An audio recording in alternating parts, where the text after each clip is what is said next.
Good evening and welcome to the May 2015 edition of Curriculum Connection. I'm Medford's Curriculum Director, Laura Lundy.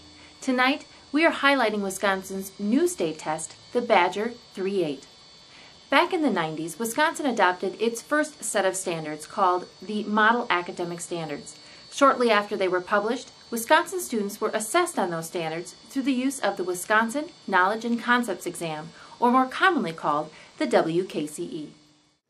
Now, 2 decades later, Wisconsin has updated its standards in math and English language arts, and because of this change, the English language arts and math portions of the WKCE have been replaced with a new test called the Badger 3.8.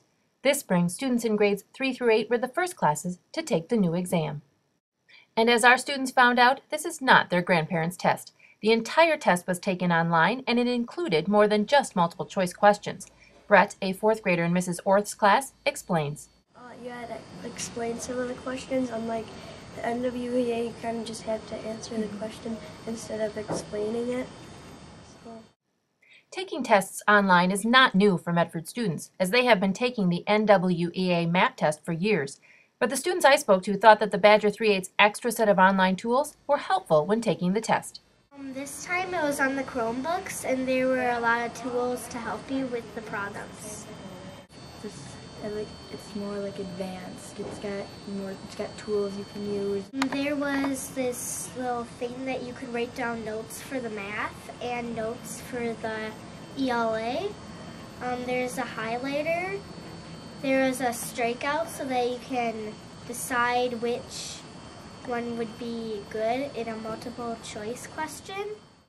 Like the NWEA test, the Badger test is not timed, which the kids found helpful. I think I would do it no timing because you get to think more and check your answer and see if it was right or something. With no time, you don't have to, if there's like 5 minutes left and you're not even close to done, you don't have to rush it, and you can just work it out, and you don't have to be rushed on time. This year, the district purchased Chromebooks for the middle school. Chromebooks are internet-ready devices that look and function like a small laptop. According to Medford Middle School Principal Al Leonard, having Chromebooks for students to use helped kids prepare for the Badger 3.8. Having kids have access to Chromebooks throughout the year has been a real positive in terms of getting ready to take that test. Something new to the Badger 3.8 was a performance task. Originally, there was supposed to be a performance task in both English language arts and math. However, the testing company was unable to get the English performance task ready in time, and therefore students only had to complete the math performance task. The biggest surprise, I think, was the amount of time that was allotted for the math performance assessment, which was, because there's no time limit, but the amount of time that it took us to complete it was not very much. And there's a whole bunch of factors that go into that, along with persistence on kids' part or lack thereof. Kids having the skills to take their thoughts and go from their head right into the computer to justify their answer and explain mathematical processes, which is a very difficult skill to learn. And if you don't have that skill, it doesn't take you real long to complete those questions. So we're going to be working on that. That was probably our biggest takeaway. As with anything new, there were challenges in the preparation for the Badger 3.8.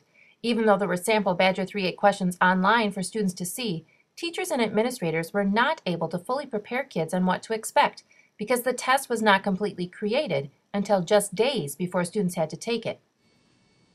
I do have concerns about not ever seeing the test before. I mean, even I didn't even know what was on it, which was fine.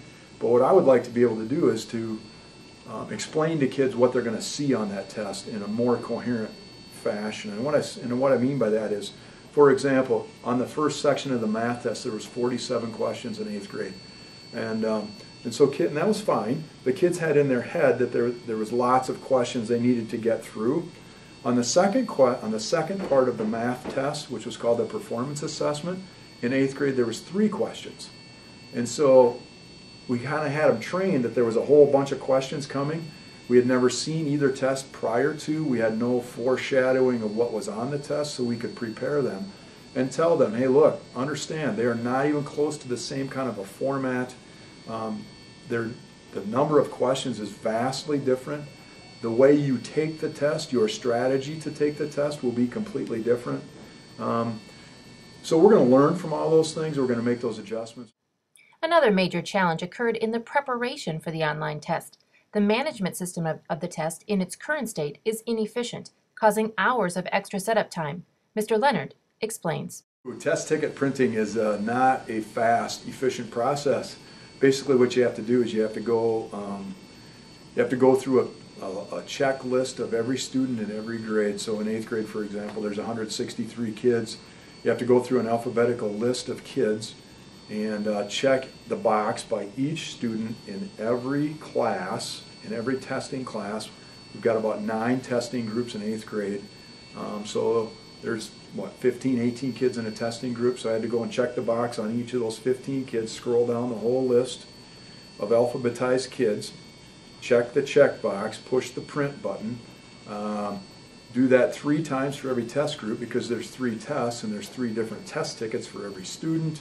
And at the end of the day, it took about, I would say I probably had about 16 hours in printing test tickets just to get ready so kids could log in to take the test.